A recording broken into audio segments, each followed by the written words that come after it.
روزوں کا مہینہ رمضان کا مہینہ ہے، جس میں قرآن اول نازل ہوا، جو لوگوں کا رہنما ہے، اور جس میں ہدایت کی کھلی نشانیاں ہیں، اور جو حق و باطل کو الگ الگ کرنے والا ہے۔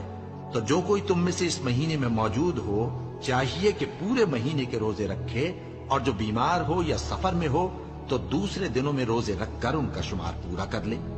اللہ تمہارے حق میں آسانی چاہتا ہے اور سختی نہیں چاہتا، اور یہ آسانی کا حکم اس لیے دیا گیا ہے کہ تم روزوں کا شمار پورا کر لو، اور اس احسان کے بدلے کہ اللہ نے تم کو ہدایت بخشی ہے، تم اس کو بزرگی سے یاد کرو اور اس کا شکر کرو۔ اور اے پیغمبر، جب تم سے میرے بندے میرے بارے میں دریافت کریں تو انہیں معلوم ہو کہ میں تو تمہارے پاس ہی ہوں۔